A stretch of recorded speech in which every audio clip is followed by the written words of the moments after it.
မင်္ဂလာပါခင်ဗျာခုကျွန်တော်ရောက်ရှိနေတာတင်းတိုင်းချစ်ဆိုင်စာခေါ်တော့တမ KTL ဥဆောင်တော့ကိုယ်အခုနဲ့ရောက်ရှိနေပါတယ်ကျွန်တော်ကို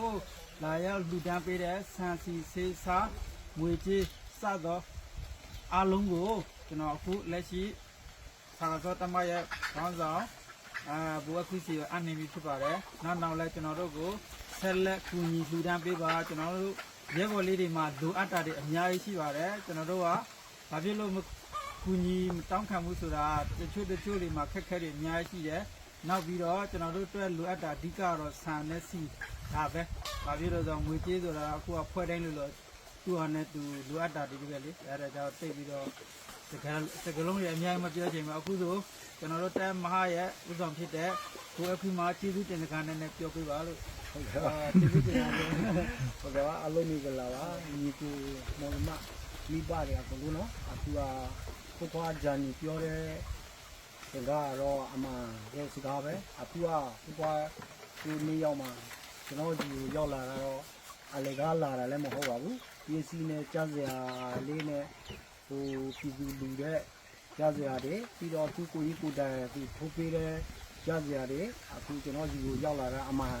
တိုင်းပဲပြီးတော့ကျွန်တော်တို့ရဲဘော်တွေနော်အခုလို့ဒီတမထိုင်းမှာနေတဲ့ရဲဘော်တွေအခုလို့ကျွန်တော်တို့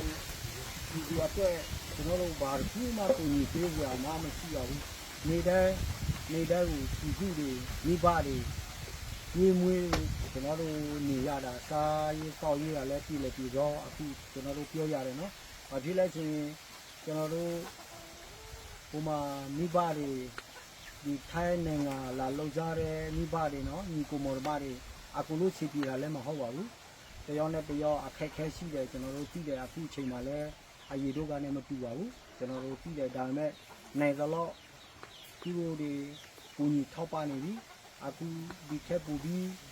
ကောင်းဖို့အတွက်ညီညွတ်ဖို့အတွက်ကျွန်တော်တို့တယောက်နဲ့တယောက်ညီညွတ်ဖို့ပဲလိုတယ်ပြီးတော့ဒီပုံပေါ်မှာအရေးလိုပဲကျွန်တော်ကိုယ်တည်းသဘောထားပါတယ်အခုရောက်လာတဲ့ဖွားနေရောက်ကိုလည်းကျွန်တော်တို့တကယ်ဝါသာပါတယ်အခုလက်ရှိအခုရောက်လာတဲ့ပစ္စည်းတွေမုံတွေချီတွေကောက်ပြီးတွေချားစုံမုံတော့အခုလုံးလုံးပါနော်ဒီကျွန်တော်တို့ယူရောက်လာတော့ကျွန်တော်တကယ်ဝါသာပါတယ်ရဲဘော်တွေလည်းအခုလုံးစားရပါတယ်နေအများကြီးပါဘောနော်ဟုတ်ကဲ့ပါပြီလဲချင်းကျွန်တော်ကိုယ်တည်းလဲစကားပြောလဲဗမာစကားလဲသိမပြီးဘူးဒါပေမဲ့ပြောချင်တာကအများကြီးပြောချင်တယ်ဒါပေမဲ့ပြောလို့မပြီးလို့အမှညီကိုမော်သမားပြောမပြီးပြီမဲ့သုံးသာဝေဖာပြီးနားလည်းပေးပါဗျာနားလည်းပေးပါကျေးဇူးတင်ကပြောချင်တာတော့အများကြီးပါဟုတ်ကဲ့ပါတကယ်လဲရဲဘော်တွေလိုအပ်တာတွေအခုဆိုကြည့်တဲ့အတဲတွေမှာအများကြီးလိုအပ်နေတယ်လိုအပ်တာတွေနော်နိုင်သလောက်လေးဆက်လက်ဝိုင်းဝန်းကူညီပေးပါလို့ကျွန်တော်အနေနဲ့မေတ္တာရက်ခံပါတယ်အားလုံးကျေးဇူးတင်ပါတယ်ခင်ဗျာဟုတ်